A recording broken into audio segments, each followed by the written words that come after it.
Hello dear students, today I am going to continue chapter 7 of Elements of Accountancy Standard 11 Commerce, Cash Book and its type, session number 14. In last session I gave the information and the theory portion related to the cash transactions with the bank. Under that through the check, how the transactions are done with the bearer check and the cross check हमने देखा. Then after endorsement from one debtor you are getting the check and giving to the other person, that is your creditor. Endorsement भी होता है और उसके ऊपर dishonoured भी आता है, उसकी भी इंफॉर्मेशन ली. And some of the charges, bank charges, commission, interest, that is expenses from our side, but we have to give that through the bank, so bank will direct deduct that amount from our balances. ये हम यहाँ देखेंगे. तो today I will continue with that particular transactions in the illustration number 4.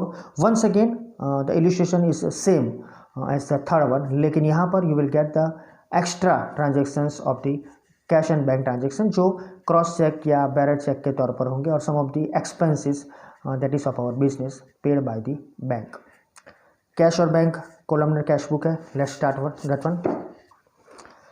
Here from the following transactions prepare cash and bank columnar cash book in the books of Dharmishta. 2015 May 1st. Cash balance rupees 7,000, bank overdraft rupees 2,500. Twist, यहाँ पर कुछ नया है. हमने अब तक जो transaction देखे और बैलेंसेस देखे, कैश ट्रांजेक्शन, कैश बैलेंसेस जो भी थे वो मोस्टली डेबिट होते हैं, लेकिन बैंक बैलेंस जो अभी तक लास्ट में डेबिट था, यहाँ पर बैंक ओवरड्राफ्ट है, यानी कि क्रेडिट बैलेंस ज़्यादा होगा अप्रैल महीने में. तो उसका मतलब ये है कि it is known as bank overdraft, यानी हमने हमारे बैंक में जो बैलेंस है उससे ज़्यादा पेमेंट किया होगा. So it is consider that credit side total is more than debit side, so difference is there on the particular side, that is on debit side. तो उसको हम बोलेंगे क्रेडिट बैलेंस, तो वो लिखना पड़ेगा क्रेडिट साइड पर. तो लिख देते हैं पहला transaction. Here cash book of Dharmishtha for May 2015, debit credit left hand side right hand side, right, यहाँ से इसीलिए हमको इसको हमने नाम दिया account left right. Okay, date, receipts, receipt number, LF, cash bank same, payment voucher same है सब कुछ. अब बारी बारी हम उसको रिपीट नहीं करेंगे. 2015 में first of all to balance brought down, जो कैश बैलेंस था वो कैश के जो भी हमारा ये कॉलम है उसमें लिखेंगे 7,000, और जो बैंक का था 2,500 वो पेमेंट साइड लिखेंगे क्योंकि वो बैंक ओवरड्राफ्ट है. दैट क्रेडिट साइड लिखेंगे, क्रेडिट बैलेंस है. By balance carry forward bank overdraft 2,500, that is the first entry. Second entry here goods of rupees 7,000 sold to Urvashi, cross cheque is receive from her.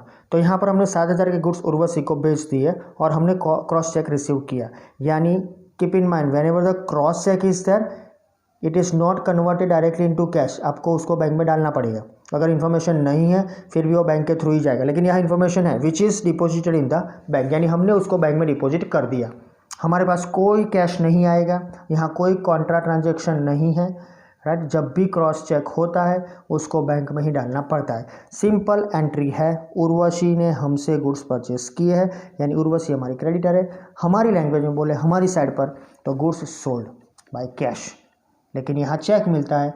तो simple thing, bank is the receiver, bank account debited to sales account, यानी हमारी entry आएगी receipt side, debit side, और particular में लिखेंगे हम bank. Okay, so second, हाँ particular में लिखेंगे हम सेल्स, बैंक के कॉलम में 7,000 रुपीज़ है. तो लेट्स सी, ऑपोजिट एंट्री होगी जो हमने बैंक ने रिसीव किया, bank is the receiver 7,000, sales is that to sales account 7,000. Simple. Next one,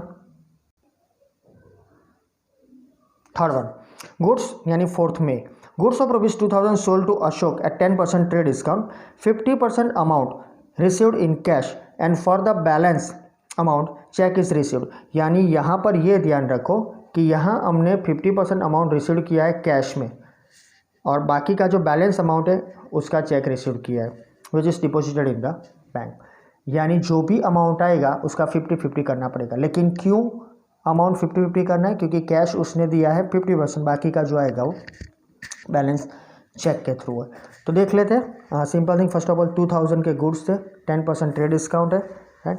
तो simply we can say right here goods of ₹2000, 10% trade discount है तो 1800 rupees. As you know trade discount is not recorded in the books of account, तो इसके half कर दो, 50% है तो simply उसके हाफ करोगे यू विल गेट 900.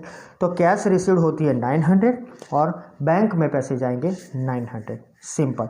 एंट्री क्या आएगी? We sold the goods to Ashok, cash transaction है, cash comes in, bank is the receiver, cash account debited, bank account debited, both the amount same 900 to sales account. Let's see यहाँ पर देखिए fourth to sales account, cash में 900, bank में 900. Simple. यानी कि ये जो ट्रांजेक्शन है 50-50 हो गया. That's all.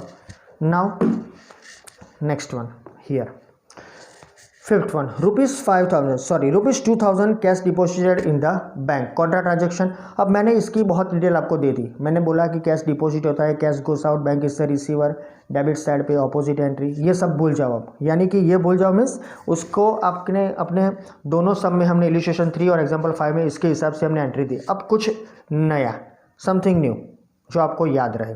वो तो याद रह ही गया होगा कि कैश डिपॉजिट होती है तो ये ऐसा करते हैं, लेकिन अब याद कर लो when cash deposited in the bank उसकी एंट्री क्या आएगी? जब आप कैश डिपॉजिट करते हो बैंक में तो वो तो सिंपल हो गया कि दैट इज कॉन्ट्रा ट्रांजेक्शन. तो when ever you will deposit the cash in the bank, यहाँ कैश लिख दो, बैंक में अमाउंट लिख दो. सिंपल. ये डेट देख लो, 5th date to cash account, contra transaction 2000, same time on the spot. 5th by bank account, contra transaction cash में 2000. यानी कि एक सिंपल है, bank is the receiver, cash goes out. तो बैंक यहाँ रिसीव करती है. हमने ये कॉन्सेप्ट पहले देखा है इसलिए मैं फिर रिपीट करता हूँ. Bank cash, bank cash. यानी जब आप डिपॉजिट करते हो कैश तो यहाँ पर कैश आना चाहिए, यहाँ बैंक आना चाहिए. एंड ऑपोजिट थिंग, जब आप कैश विड्रॉ करते हो तो यहाँ बैंक आ जाएगा और यहाँ कैश आ जाएगा. That's all. यही सिर्फ याद रखो, ये कॉन्ट्रा ट्रांजेक्शन है. और हमारा कॉन्सेप्ट तो हमने क्लियर कर ही दिया है हमारे ट्रांजेक्शन में, तो वो फिर से हम नहीं रिपीट करेंगे. Next one, 7th one, machine of ₹5000 purchased. 5000 का मशीन हमने परचेस किया. Cheque of necessary amount is issued. कोई अदर इन्फॉर्मेशन नहीं है, एसेट परचेस की है राइट, उसके ऊपर कोई डिस्काउंट नहीं होता है तो डायरेक्टली उसको हम सीधा ही परचेस किया है. तो machine account debited, asset comes in by cheque तो to bank account. Simple. Payment is done. देख लो पेमेंट होता है तो क्रेडिट साइड पर राइट. ऑपोजिट एंट्री आएगी 7th. ऑपोजिट एंट्री क्या है? मशीन, तो बाय मशीन अकाउंट. चेक से पेमेंट किया है 5000. That's all. Next 9th one, cheque of ₹6000 is received from Mansi towards receivable which is immediately deposited in the bank. यानी यहाँ पर हमने मानसी का गुड्स बेचा होगा, उसके पास से हमें पैसे मिल रहे, रिसीवेबल है तो उसने दे दिया और सीधा चेक हमने बैंक में डाल दिया. तो simple, bank is the receiver, Mansi is the giver. That's all. यानी एंट्री क्या होगी? Bank account debited to Mansi account. Let's see. Bank account debited यानी पैसे मिल रहे हैं, रिसीट इज देयर तो रिसीट साइड यानी कि debit side. Opposite Mansi, 9th Mansi account. Bank में हम चेक डालते हैं, bank is the receiver, 6000. Simple. आसान तरीके से आप इसको समझ सकते हो. Next one, wages ₹500, telephone bill 500 and electricity bill of ₹1200 paid by cheque. तीनों एक्सपेंसेस है, देख लो. Expenses are always debited, wages debited, telephone bill debited and electricity bill debited to cheque यानी टू बैंक अकाउंट. तो bank is the giver, payment हो रहा है तो पेमेंट साइड पर आएगा. क्रेडिट एंट्री, क्रेडिट साइड पर पेमेंट. तीनों के तीनों अपोजिट एंट्री जो भी एक्सपेंसेस थे उसकी एंट्री बारी बारी. By wages through the cheque 500, by telephone bill through the cheque, by electricity expense through the cheque. So तीनों के तीनों एक्सपेंसेस हमने पेड कर दिए. तीनों साथ में नहीं लिखने, keep in mind right. Sundry expense करके मत लिख देना like the particular subsidiary book right, ये नहीं आएगा, ये अलग अलग लिखना पड़ेगा. Next one 13th, here it is. ₹2000 withdrawn from the bank for the payment of insurance premium. यहाँ पर हमने इंश्योरेंस प्रीमियम पे करने के लिए 2000 विड्रॉ की है, अभी पेमेंट नहीं किया है, देख लो राइट. उसके पीछे ये यस इंश्योरेंस प्रीमियम पेड, तो ये तो कौन सा ट्रांजेक्शन होगा? Yes, Contra transaction. तो यहाँ पर हम विड्रॉल लेते हैं, राइट। तो मैंने अभी बोला था जब आप कैश डिपॉजिट करो और विड्रॉल करो, तो डिपॉजिट किया तो यहाँ कैश लिखा था, तो अब हम विड्रॉल कर रहे हैं तो यहाँ पर कैश लिखेंगे क्रेडिट साइड पर। देख लो 13 पर by cash account contra transaction bank में, same time 13 to bank account contra 2000, यानी यहाँ जो लिखते हो उसके ऑपोजिट पर्टिकुलर कॉलम में अमाउंट आएगा। फिर से मैं नहीं दोहरा रहा हूँ कि one second I am not repeating the things के पर्टिकुलरली इसका थियरी खत्म हो चुका है, आपका कॉन्सेप्ट अब क्लियर होगा कि कैश कम्स इन कैश गोड out, bank is the receiver bank is the giver, उसके हिसाब से अब ये एंट्री दे रहे हैं। ये मैंने आपको शॉर्टकट सिखाया है। जब आप डिपॉजिट करते हो तो यहाँ कैश, जब आप विड्रॉल लेते हो तो यहाँ बैंक। एक साइड का याद रखो कि अपोजिट आपको याद रह ही जाएगा। नेक्स्ट वन 15, हाँ यहाँ इंश्योरेंस प्रीमियम पे नहीं किया है, हमने सिर्फ विड्रॉल लिया है, अब पे कर रहे हैं। देखो इंश्योरेंस प्रीमियम इस पे ₹1600, तो मांजरा क्या हुआ 2000 विड्रॉ किए, 1600 पे किए, तो बाकी के 400 cash balance. Don't worry, let's see insurance premium does it expense paid by cash, अब कैश से जाएगा वो, अब बैंक से नहीं जाएगा। See 15 by insurance premium account 1600 cash में, सिंपल। क्यों कैसे जाएगा, बिकॉज इसकी हमने कॉन्ट्रा एंट्री दे दी है। अगर डायरेक्ट पेमेंट करते तो इसकी तरह एंट्री आती, टेलीफोन बिल की जगह इंश्योरेंस प्रीमियम, डायरेक्ट बैंक में 1600। हो सकता है ऐसा, लेकिन एंट्री नहीं की ऐसी। नेक्स्ट वन 21, यहाँ पर bank debited ₹150 to our account for interest on overdraft. हमने कुछ ओवरड्राफ्ट किया होगा, राइट, किया ही है, देख लो 2500 यहाँ पर दिखते ही है। तो उसके ऊपर बैंक ने ₹150 इंटरेस्ट डाला, and 100 for the bank charges, उसको साथ हमने जो भी ट्रांजेक्शन्स किए उसके चार्जेस डाले। And also all this information is given, it is inform to us through bank advice. पहले बैंक एडवाइस मिलती थी, अब तो सब डायरेक्टली हमारे SMS आ जाता है मोबाइल में, तो आपको मालूम पड़ जाता है। लेकिन ये डायरेक्टली बैंक से सब कुछ हुआ है, आपने घर से या बिजनेस से पैसे नहीं दिए, बैंक अकाउंट में से ये निकल जाएगा। यहाँ बैंक ने डेबिट किया है, राइट, तो इसका मतलब है हमें क्रेडिट करना है, ये सिंपल है। बैंक ने डेबिट किया तो हम क्रेडिट करते, एक कॉन्सेप्ट है। दूसरा कॉन्सेप्ट जो हमारा क्लियर है, that is both are expenses.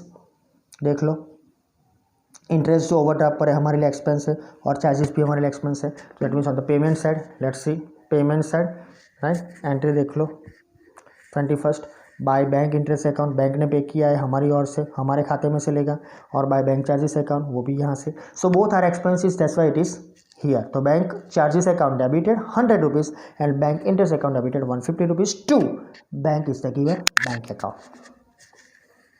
बारी बारी में जनरल एंट्री इसलिए बोल रहा हूँ कि कॉन्सेप्ट आपका क्लियर ज़्यादा हो, वरना डायरेक्ट भी एंट्री हम दे सकते हैं। अभी आगे से ऐसा ही होगा, 3 कॉलम कैश बुक में हम डायरेक्ट एंट्री देंगे, राइट, इसलिए यहाँ बारी बारी में रिपीट करता हूँ। 23 को देखिए, goods of ₹3000 sold to Dharti, cross cheque is received, doesn't matter, जो भी रिसीव हुआ है क्रॉस चेक है।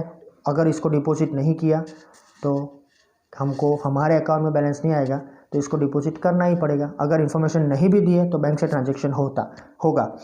देख लो यहाँ पर गुड्स हमने सोल्ड किए हैं, राइट, कैश ट्रांजेक्शन है क्योंकि चेक मिला है, तो bank is the receiver, goods goes out sales. तो रिसिप्ट साइड देख लो 23 को टू सेल्स अकाउंट, बैंक में क्रॉस चेक डाला, बैंक इज द रिसीवर ₹3000। जब भी वो क्लियर होगा हमारे अकाउंट में पैसे जमा हो जाएंगे। Next one 24, cheque of ₹3000 received from Tejal which is endorse to Sejal. हमने ये एंडोर्समेंट के ट्रांजेक्शन्स देखे थे, और मैंने आपकी इसकी थियरी भी आपको समझाई है। तो सिंपल थिंग ये याद रखना आप कि डायरेक्टली ये जो ट्रांजेक्शन है मोस्टली है, जो हम तेजल से हमने रिसीव किया और सेजल को हमने एंडोर्स कर दिया है, तो इसकी एंट्री सीधी तरीके से हम यहाँ नहीं देंगे। क्यों? क्योंकि वो हमारे अकाउंट में उसकी कोई एंट्री आती ही नहीं है। That is the main reason. अगर आपको अभी भी मालूम ना हो तो हमारी थियरी देख लो, उसमें मैंने समझाया भी है कि पीछे बैक पर हम लिख देते ओवरलिप पर कि पर्टिकुलरली ये जो है वो डायरेक्टली हम जो हमने रिसीव किया डेटर से वही हमने क्रेडिटर को दे दिया। So the information is there कि जो भी हमारी 24 की एंट्री है, राइट, उसको एंडोर्समेंट किया है, तो उसकी एंट्री हमारे कैश बुक पे नहीं आएगी, वो याद रखना। That's the thing. हाँ, और दूसरी बात ये भी बताना चाहता हूँ कि एंट्री हम कैश बुक में तो नहीं लेंगे, लेकिन ये एंट्री जनरल प्रॉपर में आएगी, क्योंकि यहाँ हमें कैश नहीं मिल रहे और हम कैश का पेमेंट भी नहीं कर रहे, that is the main reason. हमारा जो मेन पर्टिकुलर पर्पस है कैश बुक बनाने का, जो कैश और बैंक बैलेंस प्लस माइनस हो उसके लिए, या हमारा कैश बैलेंस भी प्लस नहीं हो रहा है या बैंक बैलेंस भी प्लस नहीं हो रहा है या माइनस भी नहीं हो रहा है, बाय डिफॉल्ट हमारे डेटर क्रेडिटर प्लस माइनस होते हैं, तो इसकी एंट्री कैश बुक में हम नहीं लेंगे, जर्नल प्रॉपर में लेंगे। उसकी एंट्री क्या आएगी, सिंपल थिंग है, जो जर्नल में लिखना हो तो जर्नल प्रॉपर में अथवा जर्नल में लखो। तो we receive cheque from Tejal, तो चेक तेजल જોડેથી આપણને મળે છે, તો simple thing is there bank is the receiver, bank account debited to Tejal, આ એક એન્ટ્રી થઈ। Another entry endorse to Sejal, તો વન્સ અગેન જો બેંકને લેવા જઈએ તો સિમ્પલ થિંગ છે કે સેજલને જે પણ અમાઉન્ટ મળશે, whatever the total amount will be received by the Sejal 3000 rupees, Sejal is the receiver, Sejal account debited to bank, तो बाय डिफॉल्ट बैंक निकल जाएगा, जिस जो आप लिखोगे तो उसमें मालूम पड़ेगा, तो एंट्री आ जाएगा Sejal to Tejal, that's all. Sejal account debited to Tejal account, तो यहाँ कैश तो आया ही नहीं हमारे अकाउंट में, इसीलिए हमने इस एंट्री को जनरल प्रॉपर में डाला है, for your kind information. Next one 26th, bank inform about the dishonour of check issued by धरती, तो ऊपर हमने धरती का एक चेक लिया था, शायद आपको मालूम होगा, एंट्री नंबर 23rd, राइट, देख लो 3000 रुपीज़ जो हमने गुड्स सोल्ड किया था उसने क्रॉस चेक दिया था, उसकी एंट्री हमने यहाँ लिखी है, यहाँ पर देख लो, टू सेल्स अकाउंट 3000, तो ये चेक डिसऑनर्ड हुआ, तो हमें यहाँ कुछ नहीं करना है, इस एंट्री को रिवर्स करना है 3000 रुपीज़ को, राइट, रिवर्स करना है, यानी सेल्स तो कुछ लिखेंगे नहीं हम, तो किसका चेक था, धरती का, तो धरती को हम वापस देंगे, यहाँ लिखो 26 को बाय धरती account, keep in mind bye धरती अकाउंट, अमाउंट सेम रहेगा ये और ये 3000, एंट्री अगर आपको लिखनी है तो Dharti is the receiver of cheque to bank is the giver, right. ये यहाँ पर नरेशन नहीं दिया है, लेकिन आपको लिखना हो तो लिख दो डिसऑनर्ड, बाकी आपको ऐसा लगेगा आपने उसको पेमेंट किया, ऐसा हो सकता है, राइट। कई बार आप कुछ करते हो कि इसके पर्टिकुलरली शायद हम इसको हमारा क्रेडिटर समझ ले, राइट, तो उसको पेमेंट हो ऐसा कंसीडर होगा, ऐसा कंसीडर ना हो इसलिए इंटू ब्रैकेट लिख देना कि डिसऑनर ऑफ चेक, धरती is the receiver, bank is the giver, उसका चेक डिसऑनर हो इन शॉर्ट, बैलेंस नहीं होगा, वॉट एवर जो उसने 3000 दिए उसके हिसाब से।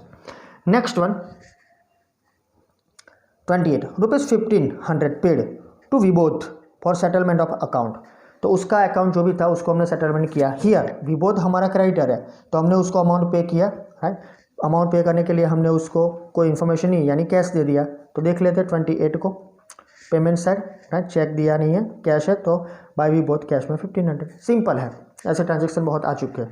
और दूसरा कनेक्टेड है ₹2000 withdrawn for personal use from the bank, तो यहाँ हमने बैंक से पर्सनल यूज़ के लिए पैसे विड्रॉ किए, कीप इन माइंड कॉन्ट्रा नहीं है, पर्सनल यूज़ के लिए है, बैंक इज द गिवर, यानी हमारे लिए वो पेमेंट हो रहा है, हमारे बिजनेस के लिए तो पेमेंट है ना, तो it will be there on the payment side 29 by drawing account, bank is the giver 2000 rupees, देख लो ये वाला।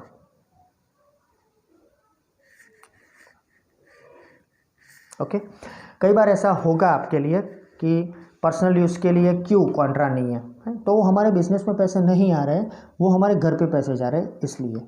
बाकी आप डायरेक्टली कोई भी अमाउंट पे करो, समझ लो बच्ची की फ़ी पे कर दी आपने एज अ बिजनेस में, तो वो भी ड्राइंग ही कहलाएगा, फिर वो फीस नहीं कहलाएगा, वो एक्सपेंस नहीं कहलाएगा, है। तो इसके लिए आप जो भी चेक देते हो उसको बिजनेस में कंसीडर करके ड्राइंग ही लिखना पड़ता है। Next one 29 cheque of ₹3000 received from the customer Virendra, तो हमारा कस्टमर है, डेटर है, उससे हमने चेक रिसीव किया 3000 का रिसीव किया, यानी receipt side here it is, यहाँ हम लिखेंगे अमाउंट लिखेंगे 29 डेट को to Virendra, because Virendra is the giver, bank is the receiver, तो bank account debited to Virendra account. दूसरी सिस्टम दिखाता हूँ, देख लो, bank account debited to Virendra account 3000, तो इसी हिसाब से भी आपको मालूम हो जाएगा कि ये जर्नल एंट्री के तौर पर ही सब कुछ चलता है।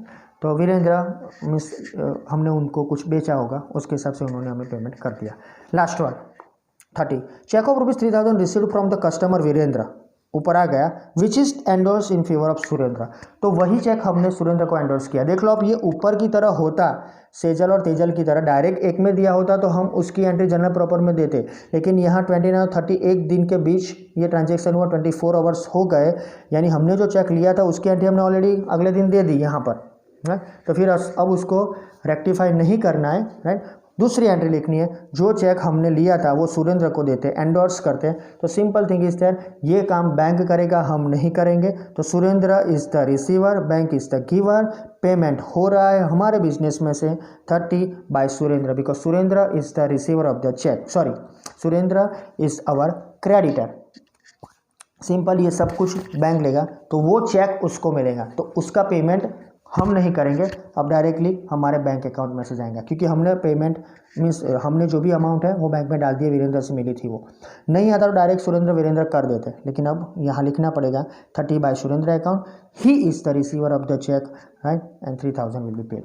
ये भी थियरी हमने देख ली है। So simply that's the end of the all the transactions. Total up as you know that one, यहाँ जो हम टोटल अप करेंगे वो पूरा डेबिट क्रेडिट का होगा। तो कैश ट्रांजेक्शन पहले देख लेते हैं, राइट। आपके स्क्रीन के ऊपर दिख रहा है आपको, राइट, ये डेबिट साइड। पहले हम कैश क्या करेंगे, ये वाला, राइट, 7000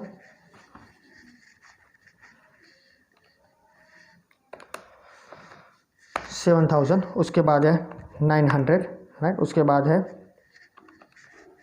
2000 और उसके बाद कोई अमाउंट नहीं है। सो टोटल अमाउंट आया हमारा 9900, that's see, yes here it is. उसके बाद जाते हैं क्रेडिट साइड कैश में, यहाँ पर ये वाला, तो माइनस कितना है, पहला